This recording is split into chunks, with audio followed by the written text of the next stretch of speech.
Hi guys.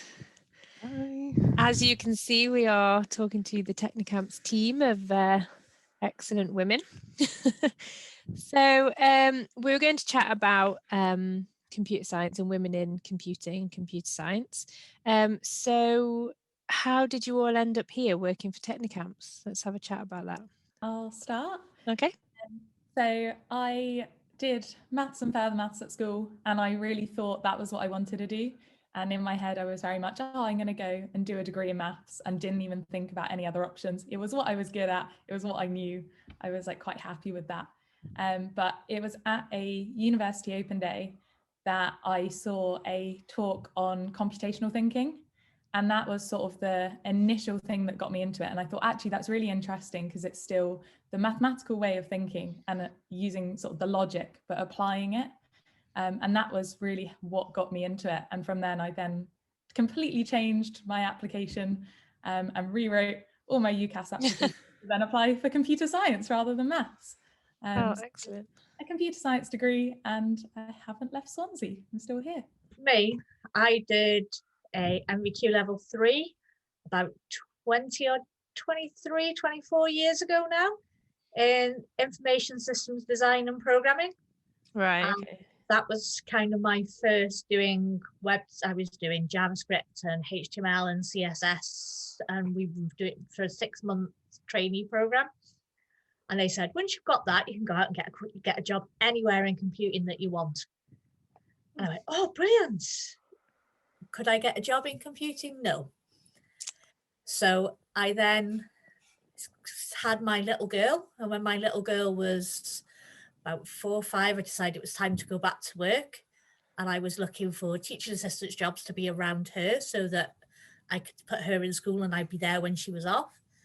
And a friend of mine worked for Technocamps in Wrexham, as it was then.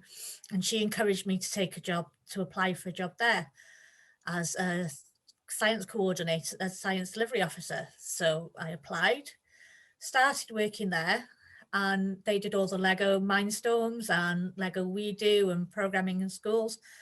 And that was my niche. That was where I fitted. And I loved teaching all the kids how to do that and having fun with them. I started a Saturday club and really enjoyed that.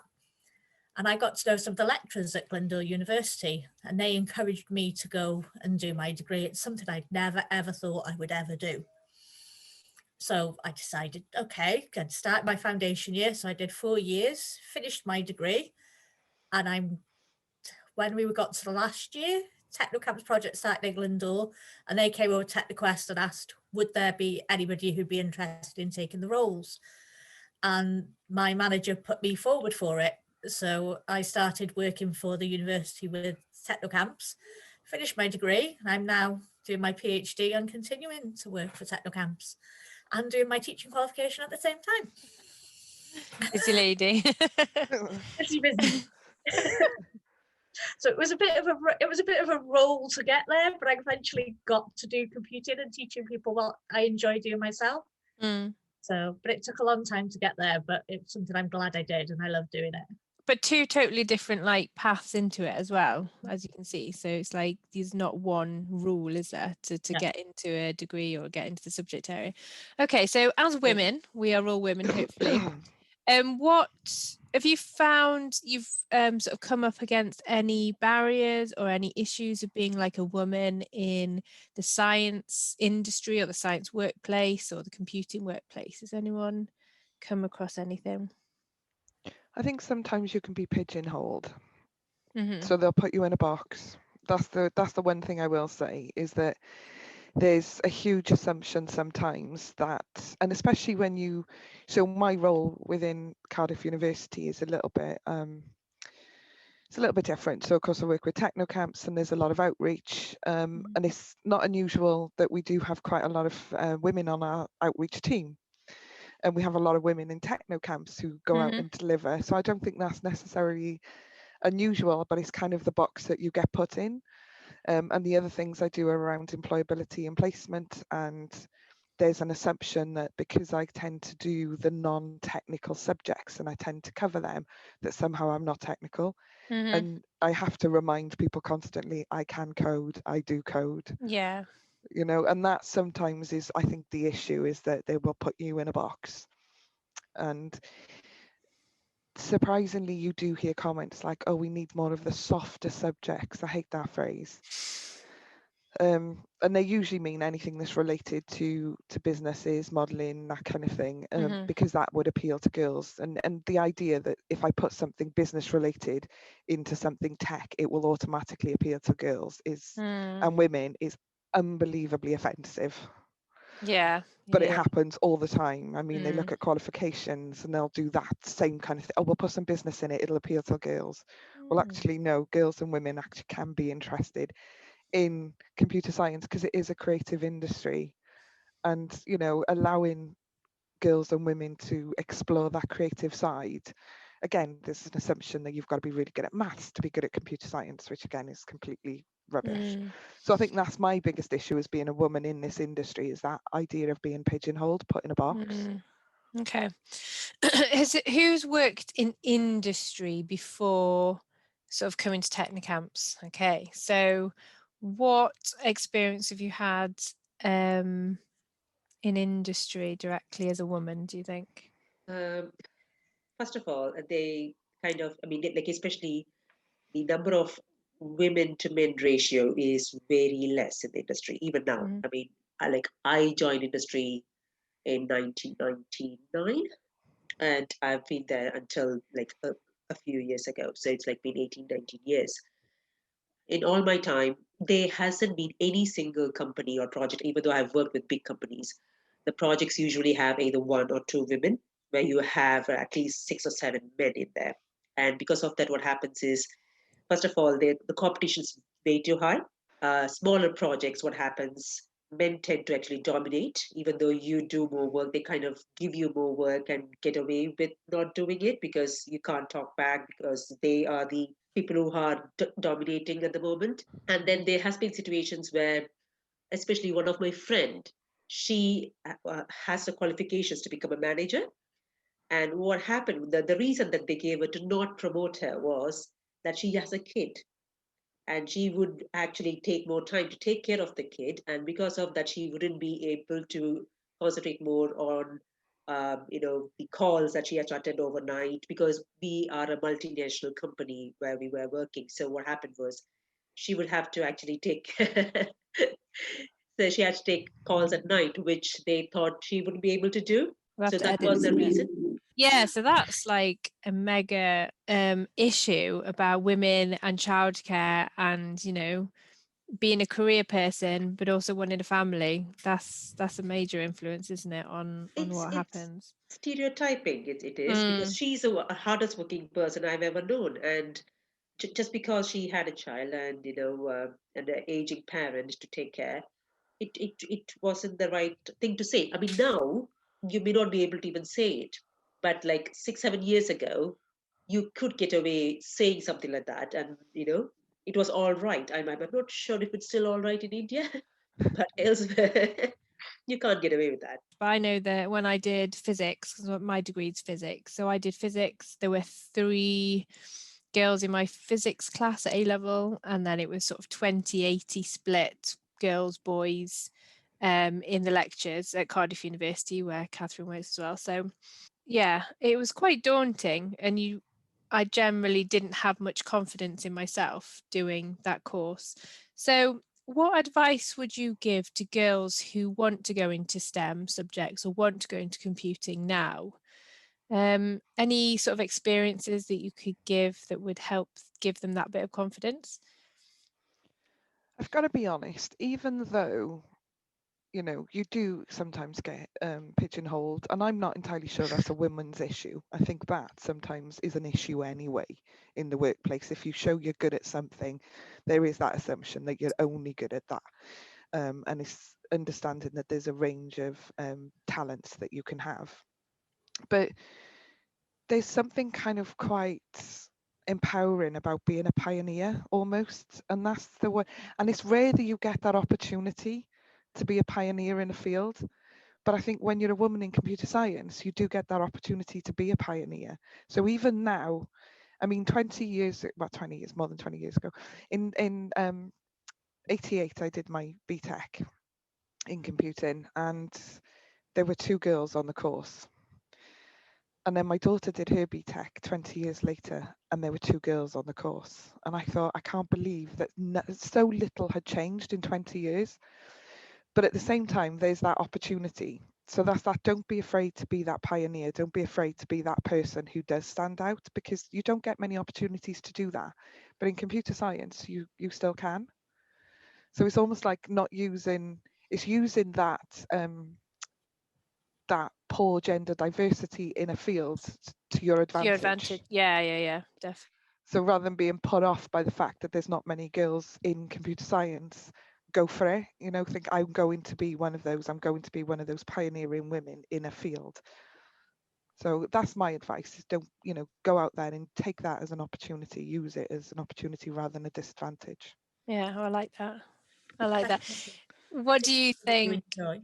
Sorry, do you think there's enough being done? It doesn't sound like it, but there are lots of projects that encourage girls into STEM. Is there enough being done in computer science, do you think, specifically to get more women involved and more girls involved? I would definitely say it's the awareness. Like, we can actually encourage the girls separately, right? But if the parents are not aware of what are the benefits of being in STEM, or it's just that that awareness surrounding the I don't know how to put it very neatly. It's the people who are around women who needs more awareness about how to encourage them, and not just focusing on the women, because you can tell them, because like in India, the number of girls who actually pass with high marks on STEM subjects is always higher than men. But when it translates that into work, it is just the opposite. So what happens there is that the parents are happy to not encourage the girls to go into BSc physics or chemistry or computer science, because then they don't become marriage material anymore. So they have to give higher dowry for those things. It still exists, to be honest. So those things actually stop them from promoting the kids to just do what they want to do. It's less so now, but again, and the mentality of men also is changing. But is there enough being done to actually, ensure that the equality in their minds is something which is like a norm, and not thing that we have to promote. Yeah, definitely. I think Lauren pointed out as well, obviously, that she wasn't aware of computer science, even though she was really into maths. And you'd think that they would come hand in hand these days. Hopefully, there's more awareness out there. And that's what our project does, isn't it? We try and raise that awareness in all groups in schools, that computer science is there and it's an option other than just straight maths or straight physics, straight chemistry, biology, the sciences generally. So Nia, I know you worked in science outreach and things like that. So what's your opinion on that? How do you see the difference in boys and girls that we work with? Yeah, absolutely. So I know, I think Rama's really hit the nail on the head talking about the influence of parents, because I think a lot of parents, they don't know what computer science is. They don't know what sort of jobs are available. I think, and certainly like even my parents, they don't understand like the way that the world works now. They don't understand how like the modern job market works, and they've got a very different idea of what a job should be to what to what me and my brother sort of think. I also think a big problem with girls in particular is if you go to a primary school and you ask kids questions or say, do you have any questions? Like boys and girls put their hands up. And once you get to secondary school, there comes a point where actually the girls aren't going to say anything. And like you'll go and talk to them later, where it's just like you one-on-one, and they'll have the best questions and they will clearly have been listening and will be interested in it, but they're not confident enough for whatever reason to talk in front of the classroom.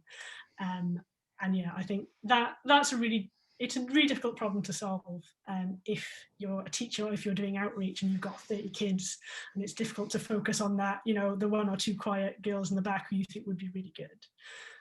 But just like from my own personal experience, when I was trying to decide which A levels to do, I didn't know whether to go down the arts or the sciences route.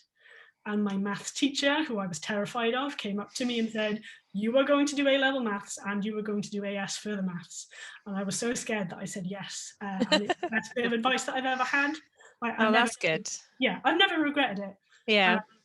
Yeah, when I think back to why do I really like science, it's a lot of it is teachers who actually, most of them were women, actually telling me, you are really good at this and you should continue to do this, you know, going forward. This should be something you put into your life.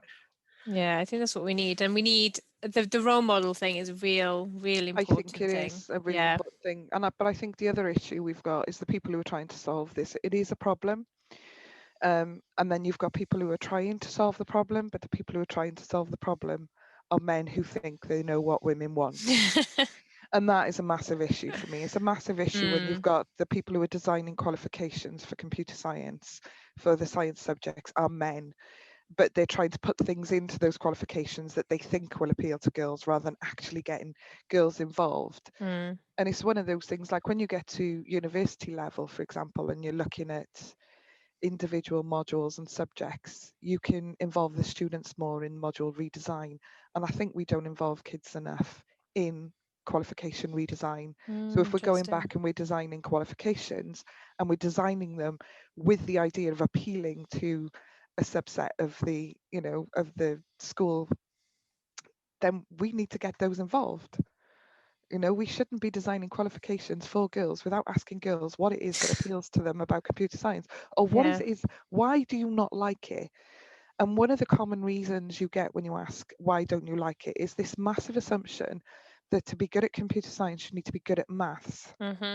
Now what we've found is that because we don't ask for maths A level, what we found is that people who come with A levels in the arts or psychology, sociology, they tend to do much better because they're bringing this whole subset of skills. The understanding of people as yeah. much, because of the user experience and that sort of thing when you're designing things for people. Yeah. And that is kind of really, they do really well at computer science because they do have that understanding. So I think that's the other thing, is you need to appeal to a certain skill set and a way of thinking. Girls do think differently to boys. They do. Yeah. You know, there's no getting away from that. But I think we need to, if we're going to go back and say, okay, why? Well, ask and then get them involved. You know, and don't ask what that appeals to you.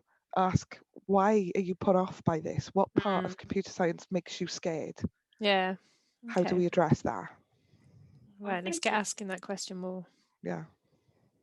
I think it's part what you mentioned earlier about computer science being a creative subject, where like there's this weird idea that it's like that problem solving and thinking creatively are two different things. Clearly this is the same issue. It's just definitely. You've rebranded one for boys and branded one for girls. That's all it is. Yeah, well said. You know, and like if you look at the history of computer science, like the first people who did programming were women because it was considered women's work. And the way that you wrote about it and took, like, it was I read something that referred to it as like secretarial. You know, that's what programming is. The admin, yeah. You know, and yeah, you know, it's just as time has gone on and programming, you know, there's all these opportunities. It's been rebranded as something that's, you know, super logical, and you know, female patience has been, you know, changed to be like, oh, actually, you need like this weird, like, very male idea of like sticking to a problem and solving it, you know, and it's all the same thing. We've just changed the words. And I think even small changes like that in the way we talk about computer science will have a big influence. I think if you think about artists and you think about, even if you think of traditional painters, and you think of how they view the world, and then they think about the composition and they think about how that's going to look to the person who's viewing their painting, and all of these, and they're constantly problem solving to fix certain things even in their own minds. But that skill set is so valuable in computer. It's the same, isn't it? Skill set. And I think that realization sometimes is missing. It's become almost like an obsession with, you've got to have the right kind of logic. Well, actually, that works in art anyway. I mean, and it's not, I don't think it's by accident that when you look at, and I'm obsessive with you know, TV programs that's like a Master Chef, and I like Great British Sewing Bee and Bake Off and all of that. But the number of contestants that come from an IT background, and you think there's all these creative, you're watching these programs, and nearly every year there's at least one contestant that's from an IT background. And it's not just in the UK, it's in the, I mean, I was watching MasterChef Australia. I think there were 3 of their contestants had. Well, the winner on Bake Off this year was a mathematician, wasn't he? Yeah, The so the young lad. So yeah, this yeah. is not an accident, is it? This surely must say that most of people in IT have a creative hobby. I make jewellery, I've got everything to do with craft. But the same skill set that I apply to computer science, I apply to my jewellery making. You know, you still Anyone need else got a project at the creative end of it. hobby? Anyone else? Lauren, got a creative hobby? I like Yeah, I love photography. to bake. You love to bake? Yeah. Yeah, She's a very good baker. Okay. I do Her like brownies are to sewing. die for. Yeah. Oh, brilliant. Yeah, so like sewing and creating stuff, I guess. Yeah, making stuff I do. Terry, creative hobby? I do a little bit of cross stitching, but I like coming up with things to do with my Adweens and stuff. And I've made zombie Barbies and things like that. Yeah. Where I've You turned combine Barbies the two, that their yeah. arms are moving, and that we've painted them up and changed their clothes and made them all scary, and then put them in the garden. Amazing. So, things like that. I like things like that. Being creative with things that you wouldn't expect to be creative with. Yeah. Rama, Nia, any creative hobbies? I mean, I took up sewing when lockdown started and all that, but I think like until 6 months ago when I started working at Technocamps, my creative hobby was doing science outreach. Yeah, because you have to be creative to design what the workshops and the activities that you're going to do, don't you? Yeah, it is a creative thing. You know, the amount, like when I try and explain to people what my job is, like actually the actual coding can sometimes be quite a small part of a workshop. Like what's more, you know, important, or the bit that I, you know, sometimes is much more difficult, is how can I make this really interesting? How can I make this really creative? How can I get people really, really engaged? Yeah, definitely. So it's strange how you focus on the creative element then of the role. So your focus is not necessarily on the coding, it's that creative element, which I think is, you know, it just reinforces, I suppose, that idea that it is a creative industry. Massively. It is, because in industry, the amount of time I actually spent coding is way, way, way less than the amount of time I've spent actually solving a problem on paper. So it's unless you actually solve a problem on paper, you cannot actually do anything with how many other tools you are given. It doesn't matter. How many languages you know, it doesn't matter. I could give you everything in the world and you would still not be able to do anything with it unless you know how to solve a problem without all those tools. So that's why I keep telling when I teach, like, start with the pen and paper. Don't touch the laptop. Start with it. If you can't actually do it on a pen and paper, you cannot do it on a laptop. It doesn't matter. Yeah. You know, if you haven't got a plan fancy as well, if you've got no plan, if you just sort of dive into head first, it's like, no, it's just going to be a mess. Yeah. You need to know what you want to achieve at the end of it. Yeah, exactly. Yeah. And I do sometimes wonder if that's what puts girls off. So when you're doing a workshop sometimes, and especially if you're doing something that's got a really kind of wide remit. So instead of giving them a workbook or anything like that, you say, I want you to go and create a game that teaches 4-year-olds how to do simple maths. And you'll notice that the boys will just sit there and start coding, or even if it's Scratch, they'll just start building something.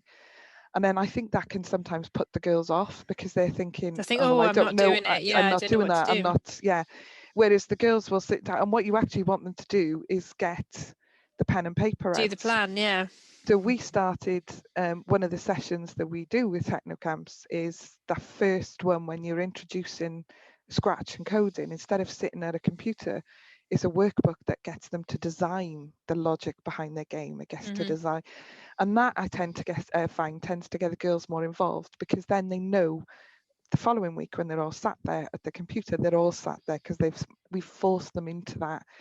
Be creative and do the design element first. So, and I think that tends to be a little less intimidating. But I know from personal experience, even when you're at university and you're sat there with the lab kind of problems, and the boys are there and they're typing away and I'm sat there with my notebook and I'm actually mapping out my problem. It can be intimidating when you're sat next to somebody who seems to be racing away with it. But when you ask them to explain it, then, okay, explain what you're doing, they haven't got a clue because they haven't thought about it. It's just like, oh, I'm going to keep doing this until something works, until something fits. Oh, okay. You know, Very different way of thinking. Yeah. isn't it? Yeah. Okay. So what advice do you think we could each give to a group of girls or an individual who comes up to and say, no, how can I get into STEM? How can I get into computing? What would be the best thing for me to do? Can we all think of a little bit of advice? It's always hard, but should we start with Lauren? I'll go with Lauren and I'll go round Cool. the circle that I've got here.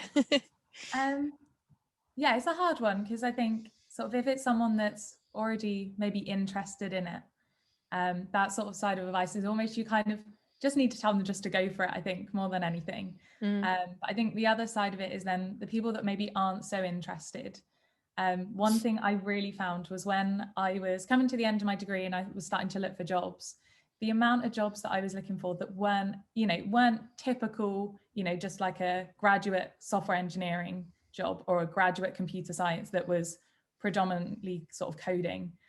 There were so many different jobs that I was looking at, and there were, in medical, and then looking in even in law and things like that. And it said you need some form of programming experience. So you needed a degree, and it didn't specify what degree, and you needed programming experience. And all my friends that had done either medical degrees or law degrees or any other STEM degree couldn't apply for it because they didn't have the coding experience, but I did. So it meant that I was qualified to do so many different things that maybe they weren't.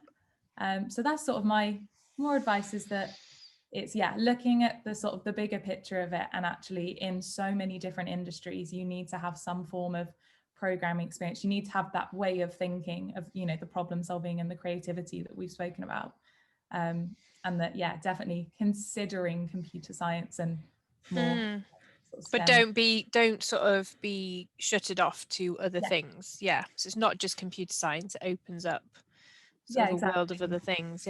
Okay, good. Okay, Nia, any tips? I think again Lauren is great talking about it doesn't really matter what job you want. You need a computer to do your job, even at the basic level, even if it's not computer science. So you might as well be the person in your industry, whatever it is that you want to do, that understands the mechanics behind it. I've never heard anyone say that they regret learning how to program. I think so. Just give it a go, and the skills are there for life, I guess. They're not really. Yeah, exactly. You're, as Lauren says, it's like you will still have those problem solving creativity skills that you want from programming. Like as Rama said, you might not necessarily spend a lot of time actually coding, but you will spend a lot of time working out how to solve these problems. You will get those skills through looking at computer science. Okay. Rama, anything to add? Well, I think Lauren and you already covered everything. The only thing is that it's not just about the jobs. So it's not just for the sake of getting a job, because obviously there's only so many jobs that you can have in this world, and there's always going to be a competition. But that should not be the reason that you should learn. The thing is, it's a digital world now. It's going to be more digital going forward.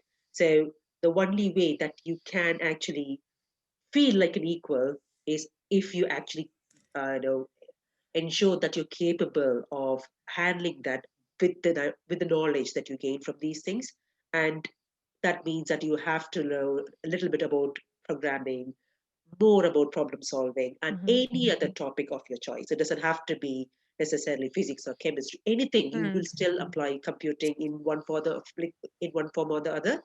So it's important. It's your cape. So it's important. Yeah. Okay. So it's almost important in anything in the future, because we are so reliant on computers these days. So any subject that you're interested in, try and combine it with computing, and you've got an advantage, I think. Terry, anything else you want to add?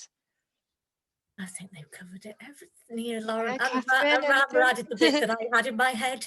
Okay. I was going to say there's some pieces of advice that I would offer. There's an awful lot of the universities in the UK that don't require you to have a STEM subject to study computer science. Okay.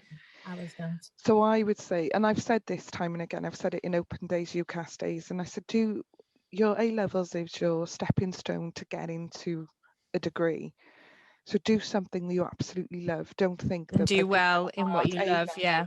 Don't think that I'm doing an art A-level, I can't do computer science. Actually, that's Mhm. perfect background. Okay. And the other thing I'd probably say is that idea of changing the world. And I think if you want to change the world today, you do it through technology. Mhm. We only have to look at how much we've grown in the last 20, 30 years. It's one of those, my nan, she was 94 when she passed away. And I remember having a conversation with her about the advantages to having such a long life. She loved the fact that she was in her 90s and that she was enjoying this really long life. And she said to me, the best advantage is technology. And how it's watching improved and how, things and yeah, and changed. watching. My nan was always one of these women that it didn't matter what come out, as soon as something came out, she had to have it. So she was the first person in her street to have a microwave. Oh, brilliant. And the entire street turned up at her kitchen to watch her heat some beans in the microwave. I mean, this is the type of woman she was. And then when the iPads come out, she had to have an iPad so she could do online shopping. Brilliant. This is who she was. She had a So mobile embracing phone, it, yeah. and that's what she said. And I think that's kind of makes me feel actually, yeah, that's right. When you're changing the world, and you are changing the world, technology allows you to do that. Mm. I mean, my nan having an iPad in her 90s enabled her to do internet shopping when she couldn't go out and do shopping by herself anymore, but she had complete independence still. Mm. So Love yeah, it. and I think if you want to change the world, get into tech. Brilliant. I think that's a brilliant note to end on. Yeah, it is. Thank you, everyone. Thank And you. yeah, we'll talk soon. Cheers. Thank you. Yes.